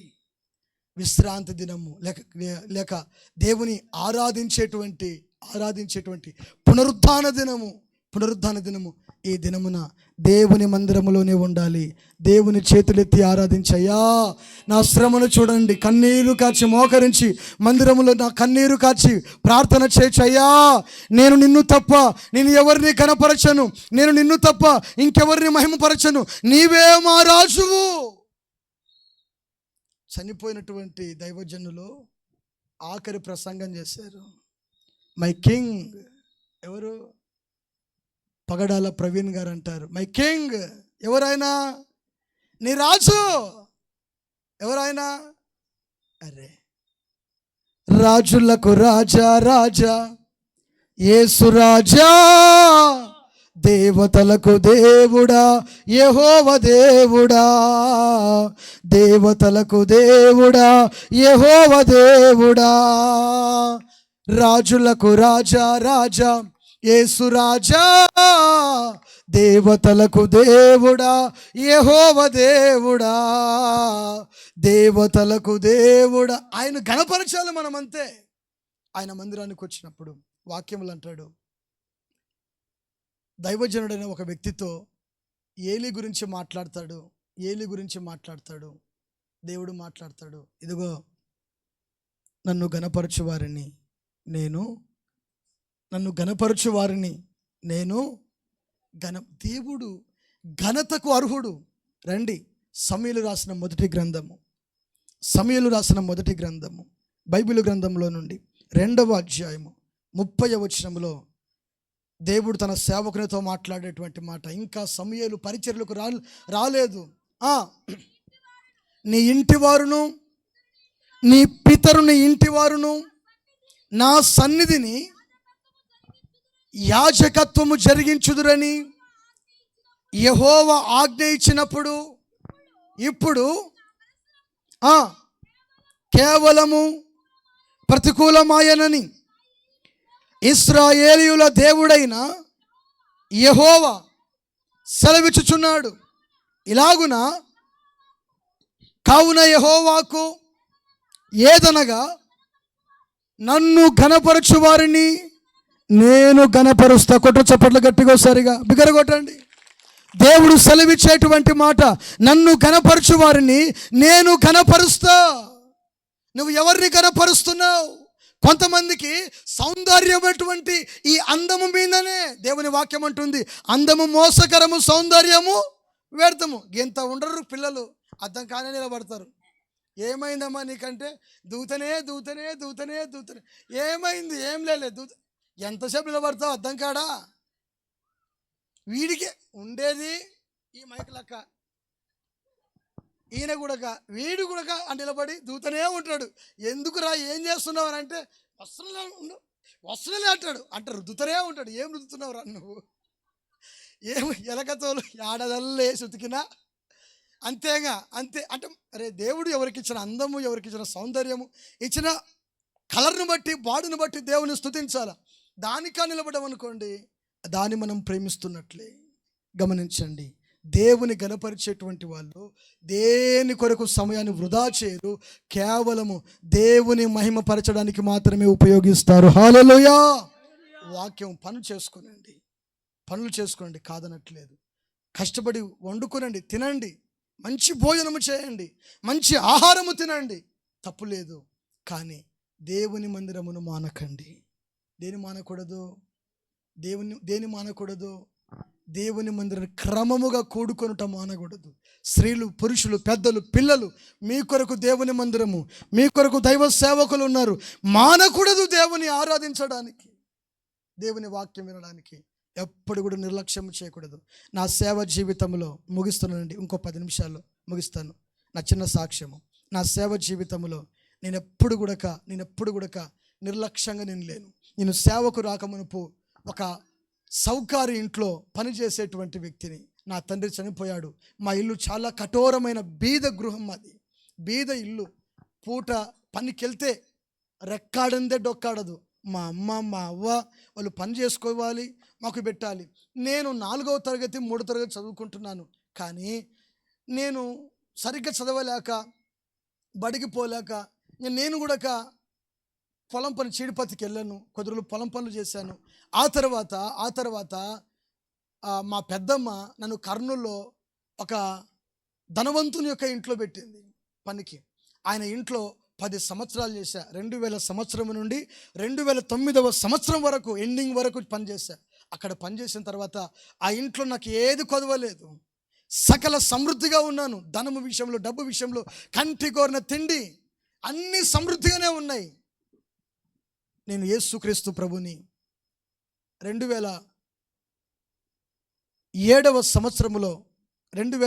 సంవత్సరంలో ప్రభు నమ్ముకున్న, 2008వ సంవత్సరంలో రక్షకునిగా ప్రభుని అంగీకరించి మారు మనసు పొంది, పాపక్షమాపణ పొంది, మా సేవకులు సంసన్న గారితో నేను బాప్తిసం తీసుకున్నా. నేను బాప్తిసం తీసుకున్న తర్వాత నా విశ్వాస యాత్ర అలాగనే కొనసాగుతూ ఉంది. ఆ కొనసాగేటువంటి ఆ దినాల్లో సవారణ కూడా అప్పుడు పరిచర్లో ఉండేవాడు. అన్నగారి దగ్గర ఇంకా ప్రార్థన చేశారు కదా, అక్కడ కర్నూలులో పరిచర్యలో ఉండేవాడు అన్నగారు కూడా. పోస్టర్లకు, పరిచర్యకు అన్నతో పాటు కూడా నేను కూడా వెళ్ళేవాడిని పోస్టర్లు అతికించడానికి. అన్న ఇంకెంత దూరం నడవాలి, కొత్తగా ఎంత దూరం నడవాలి, ఇక్కడ దాకా వెళ్ళాలి అబ్బాయి అనేవాడు. ఊరల్లో తిప్పుకొని వచ్చేవాడు. కాళ్ళు నొప్పులు పుట్టేవి నాకు. ఊరల్లో తిప్పుకొచ్చేవాడు. అంటే తెలియదుగా, కొత్త పరిచర్య. కానీ అన్నకున్న ఓపికను, సహనాన్ని చూసిన తర్వాత నేను అనుకున్నాను, నేను కూడా ఇలాగే బాగా దేవుని పరిచర్య చేయాలి అని నాలో కూడా కొంచెం ఆసక్తి. అంటే విశ్వాసే కొనసాగుతున్నా కదా, బాప్తిసం తీసుకున్నా కదా, కొనసాగుతున్నా. మంచిది. అయితే నేను పనిచేసేటువంటి ఆ ఇంట్లో ఒక ప్రమాదం నుండి దేవుడు నన్ను కాపాడినాడండి. స్తోత్రం కలుగునుగాక. హల్లెలూయా. బోలో యేసు మహారాజుకే దేవునికి మహిమ కలుగునుగాక. పనిచేసేటువంటి ఆ ఇంట్లో డివిఆర్ మ్యాన్సన్ హోటల్ ఎంతమంది చూసారా కర్నూలులో? ఇసుక వెంకటేశ్వర రెడ్డి ధనవంతుడు. కోట్లకు పడిగెత్తినటువంటి వ్యక్తి. ఆయన ఇంట్లో పనిచేశా. ఆయన ఇల్లు 3 అంతస్తులు ఉంది. ఆయన ఇల్లు కూడా ఆయన ఇంటి పక్కన గిబ్సన్ కాలనీలో వాళ్ళు ఉంటారు. ఆయన ఇంటి పక్కన ఇంకో ఇల్లు ఉంది. అలా కాంపౌండ్ వాల్ ఉంది. మేమున్న ఇల్లు అంతా కూడా నాకు గది, సపరేట్ బాత్రూమ్, ఇవన్నీ కూడా నాకు ఉన్నాయి. నేను పని చేసుకొచ్చుకోవాలా, మరలా నాకు సమయం దొరికినప్పుడు ప్రార్థన నేను ఖాళీగా ఉండి యవనస్తునిగా ఉన్నప్పుడు నేను బైబిల్ పట్టడము, వాక్యం చదవడము, ఆ రోజుల్లో ప్రార్థనలు గంటల తరబడి మోకరించి ప్రార్థన చేసే వ్యక్తి నేను. ఈ ప్రార్థన చేసేటువంటి ఆ దినాల్లో కాంపౌండ్ వాల్ ఉంది. మే నెల మాసము, గాలులు, భయంకరమైనటువంటి గాలులు. పక్కన ఇంకో ఇల్లు ఉంది. ఆ ఇల్లు 3 అంతస్తుల పైన 2 ఫ్లోర్లు స్లాబ్ వేశారు. 3వ అంతస్తు సింగిల్ పార్టీషన్ ఇటుక గోడ కట్టి దానిపైన స్టీల్ రేకులు వేశారు. దానికి ప్లాస్టింగ్ చేయలేదు. స్టీల్ రేకులు, మీకు అర్థమవుతుంది చెప్పే మాట, మీకు అర్థమవుతుంది కదా, కొంచెం ఊహించుకోండి ఎలా ఉంటుందో. ఆ స్టీల్ రేకులు వేశారు. ఆ గోడంతా కూడా ప్లాస్టింగ్ చేయలేదు. ఆ సిమెంట్ గోడ కట్టారు. సింగిల్ పార్టీషన్, అది కూడా అంటే ఒక వరుసతోనే కట్టారు.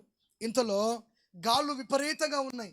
సాయంకాలము ప్రార్థన చేసుకుందామని బాత్రూంలోకి వచ్చి కాలు ముఖం కడుక్కున్నాను. అప్పటికే కడుక్కుంటుంటే గాలులు విపరీతంగా లేచి చప్పులు అవుతున్నాయి. ప్రభువా, ఇంత చప్పులు అవుతున్నాయి, గుడిసెలో ఉన్న వాళ్ళు ఎలా ఉంటారు? పక్కన రేకులు లేచిపోయినాయినా ఆ సౌండ్లు, స్టీల్ రేకులు ఎలా ఉంటారు, లడలడలా అంటేగా ఆ సౌండ్ నాకు వినబడ్డాయి. ప్రభువా, దయతో గుడిసెల్లో ఉన్న వాళ్ళని, ఆ రోజుల్లో 2008 అంటే 2009వ సంవత్సరము మే నెల మాసం, గుడిసెల్లో ఉన్న వాళ్ళు, ముగిస్తున్నానండి, భయంకరమైనటువంటి గాలులు. ఈ గాలులకు రేకు లేచిపోయి పక్క వీధిలో పడుతున్నాయి. నాకు ఆ సౌండ్లు వినబడుతున్నాయి. ముఖం కడుక్కుంటున్నాను, కొలాయి టాప్ దగ్గర ఉన్నా, ముఖం కడుక్కుంటున్నాను, ఆ సౌండ్లు వింటున్నాను. మనసులో దేవుని స్తుతించుకుంటూనే ఉన్నాను, తలంచుకుంటూనే ఉన్నాను. నేను ముఖం కడుక్కొని కాంపౌండ్ వాళ్ళు కదా, అలా ఇది కాంపౌండ్ వాళ్ళు కదా, ఇలా నా గదిలోకి వెళ్దాం ప్రార్థన చేసుకోవడానికి అని నేను కొంచెం ముందుకు వెళ్ళి అడుగు వేసి బయట బాత్రూమ్ నుంచి కాలు అడుగు పెట్టి లోపలికి వెళ్దాం అని తిరిగే లోపే పైనుంచి ఒకటి సిమెంట్ పెడ్డ ఒకటి ఊడి నా ఎడమ కాలి బొటకని వేలి మీద పడింది. నేను గట్టిగా అబ్బా యేసయ్యా నర్చా. ఎక్కడ నొప్పెట్టడం తెలుసా? చిన్నదే. ఎక్కడి నుంచి పడింది? అది 3 అంతస్తుల నుంచి పడింది. యేసయ్యా అని గట్టిగా అర్చా. ఒక హస్తం, గొడవకి వెళ్తే వాంతో నీకెందుకు రారా, రారా, పిలుస్తారా మీరు, చేయబట్టి గుంజుతారా? ఆ బలం స్పర్శ ఎలా ఉంటుంది, అవునా కదా? ఆ విధంగా నన్ను బాత్రూమ్ లోపలికే లాగేశారు. లోపలికి పోయేసరికల్లా, ఇటు తిరిగేసరికల్లా పైనుంచి గోడ ఊడి నేను ఎక్కడ నిలబడ్డాను అదే స్థలంలో నా మోకాలు ఎత్తు సిమెంట్ పెడ్డలు, ఇటుకలన్నీ కూడా పడిపోయాయి. నేను ఒక్క సెకండు ఆడ నేను నిలబడిన అటు పోయినా ఖచ్చితంగా మా అమ్మ వాళ్ళు ఎప్పుడో నా దిన కర్మాలు కూడా చేసేవాళ్ళు, కాలగతుల్లో కనుమరుగైపోయేవాడిని. నాకు ప్రార్థన జీవితం చాలా ఎక్కువగా ఇష్టం. అప్పుడు నేను ఆ రోజు భయముతో, వణుకుతో నా గదిలోకి వెళ్ళి ఏమైంది అనుకొని చిన్న ప్రార్థన చేసుకొని వెళ్ళి ఆ ఇంట్లో ఉన్న యజమానురాలికి చెప్పా, అమ్మా నా చేపట్టుకుని ఎవరో లాగారు, గోడంతా ఊడిపడింది, చనిపోయేవాడిని నేను అని అంటే, నీ భ్రమ, నీ పిచ్చి, పొద్దున్న లేచి నుంచి యేసు ప్రభు అంటావు, ముసలోని వేరా, నువ్వేమన్నా యేసు ప్రభు అని నీకు వయసు ఉందిరా, నువ్వు ఏమవుతావురా నువ్వు అని ఆమె భయం ఆమెదే. అంటే వీడు ఏడబోతాడోనని అనుకుందో నేను ఎరగను. నేను సర్లే అని చెప్పేసి కాముగున్నా. ఈ గోడ ఊడిపోయిన తర్వాత భయం ఉంది. అదంతా కూడా చూశాను నేను. వాళ్ళు రెడ్లు కదా, వాళ్ళు ఏం చేశారంటే అవతల వాళ్ళకు ఫోన్ చేసి, మీ గోడ ఇలా పడిపోయింది, మీ మీద కేసు పెడతాం, మా అబ్బాయికి దెబ్బ తగిలేది, ఏమవుతుండో ఏం లేనో, ఇదిగో మొత్తం క్లీన్ చేసేయండి అని చెప్పారు. వాళ్ళు ఏదో క్లీన్ చేసుకున్నారు. దేవుని నాకేం ప్రమాదం కాలేదు, దేవుడు తప్పించాడు కాబట్టి నా భయం నాకెందుకంటే ఆ స్పర్శ, ఆ సన్నివేశం నాకు మాత్రమే తెలుసు, ఇంకెవరికి తెలుసు? ఇప్పుడు కడుపు నొప్పి ఉందంటే ఎవరికి తెలుస్తుంది?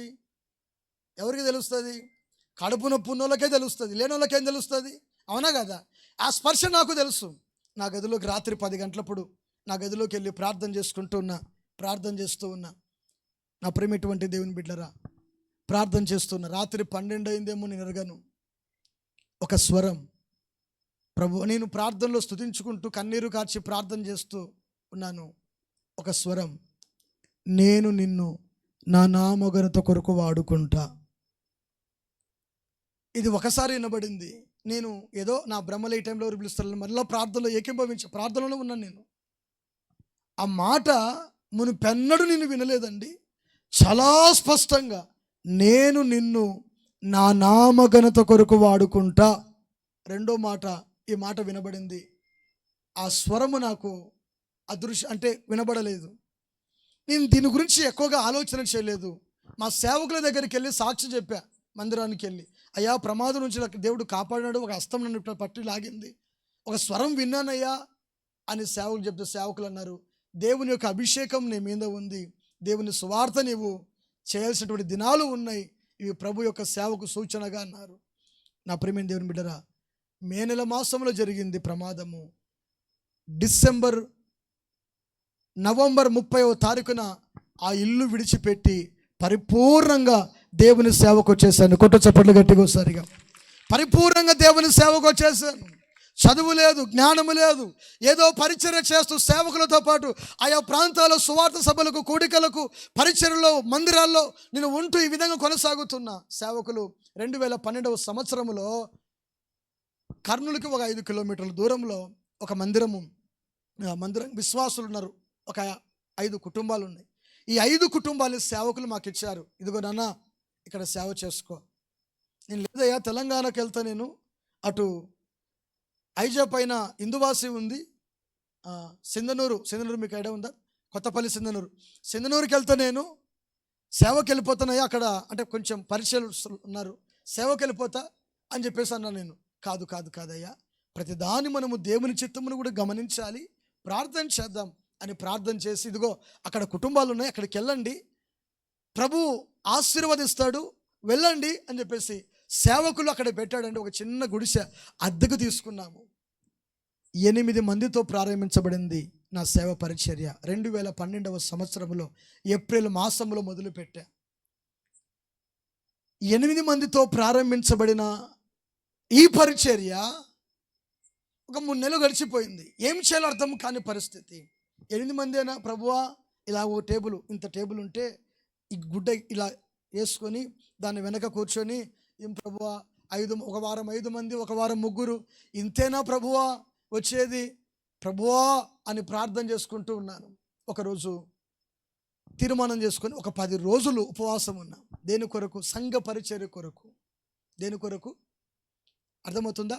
సంఘ పరిచర్య కొరకు 10 రోజులు ఉపవాసం ఉన్నా. ఈ 10 రోజుల్లో దేవుడు దర్శనాలు, కొన్ని కళలు ఏవో నాకు కొంచెం అవి జ్ఞాపకం ఉన్నాయి. ఈ కాలం అంతా కూడా తీరిపోయిన తర్వాత 10 రోజులు గడిచిపోయింది కదా, మరుసటి వారానికి 12 మంది వచ్చారు మందిరానికి.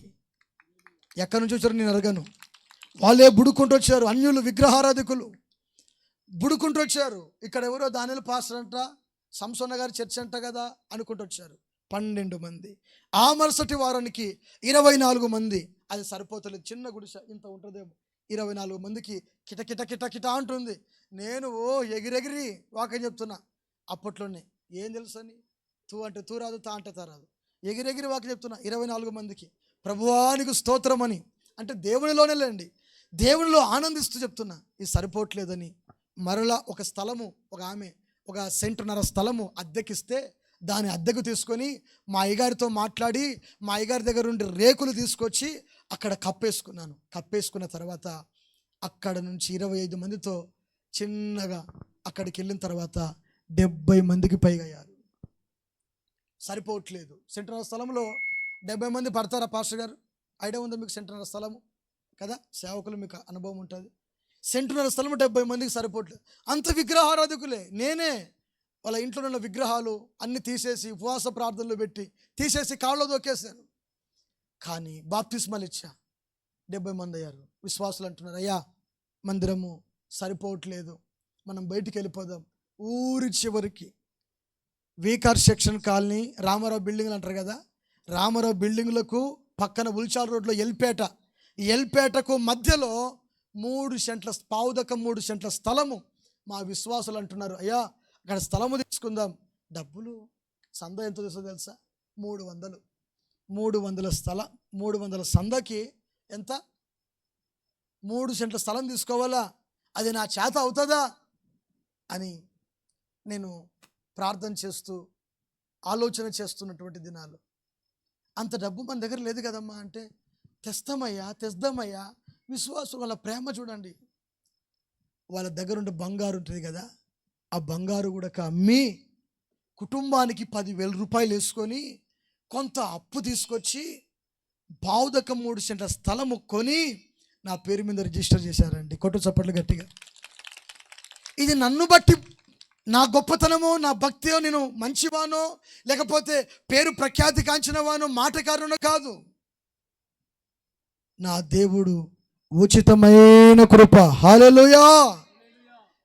8 మందితో ప్రారంభించబడిన పరిచర్య ఈరోజు మందిరం కట్టమని 2016వ సంవత్సరంలోనే 8 లక్షల రూపాయలు ఖర్చు పెట్టి మందిరము కట్టాం. స్లాబ్ వేసాం. 3 సెంట్ల స్థలములో మందిరము 20-60 పొడవు మందిరం అంతా కట్టేశాం. అక్కడ ఇప్పుడు 150 మంది కూడుకుంటున్నారు. కొట్టు చప్పట్లు గట్టిగా. నా యూట్యూబ్ ఛానల్ ఉంటుంది, పాస్టర్ డానియల్ హోరేబు అని సెర్చ్ చేస్తే మా ఛానల్ ఉంటుంది. ఆ ఛానల్లో మా పరిచర్య, అనుదిన వాక్యాలు, ఈ లైవ్ ప్రోగ్రాములు ఇవన్నీ కూడా ఉంటాయి. చూడండి, సబ్స్క్రైబ్ చేసుకోండి, లైక్ చేయండి, కామెంట్ చేయండి. పాస్టర్ డానియల్ హోరేబు అనేటువంటి ఆ ఛానల్ ఉంటుంది. ఆ ఛానల్, ఆ మందిరము విశ్వాసులు 150 మందికి పైగా విశ్వాసులు కలిగి దేవుని ఆరాధిస్తున్నారు. విగ్రహారాధికులు, త్రాగుబోతులు, దొంగలు అందరూ మార్పు చెందారు. వాళ్ళు అంటున్నారు, అయ్యా ఎక్కడ నేను వెళ్ళలేదండి.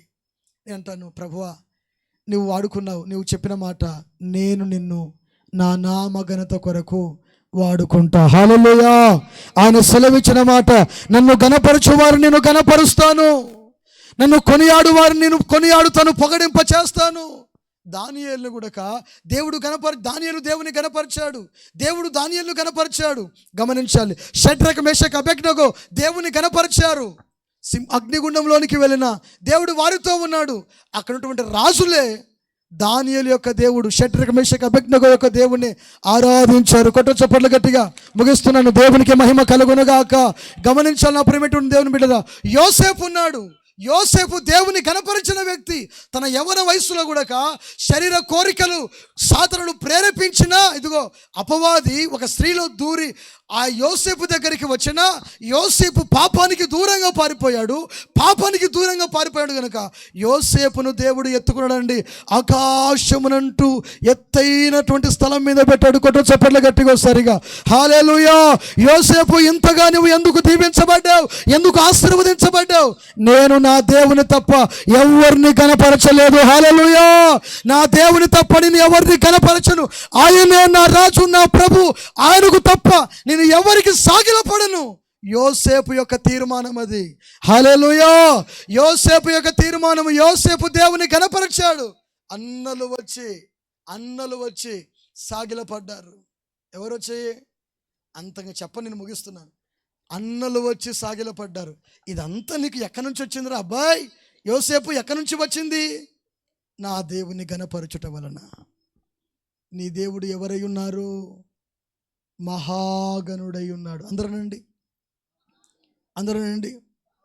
మరి పాస్టర్ గారు, ఇంతగా మేము దేవుని స్తుతిస్తున్నాం, కొని ఆడుతున్నాము, మాకెందుకండి శ్రమలు? విశ్వాసం. నేను అంటాను, నీ సమస్య చిన్నది. నీ సమస్య ఏది? నీ దేవుడు చిన్నవాడా? చిన్నవాడా నీ దేవుడు? నీ దేవుడు ఎలాంటి వాడు? చాలా పెద్దవాడు. హల్లెలూయా. నీ దేవుడు చాలా పెద్ద. నీ సమస్య చిన్నదే, నీ దేవుడు పెద్దవాడు.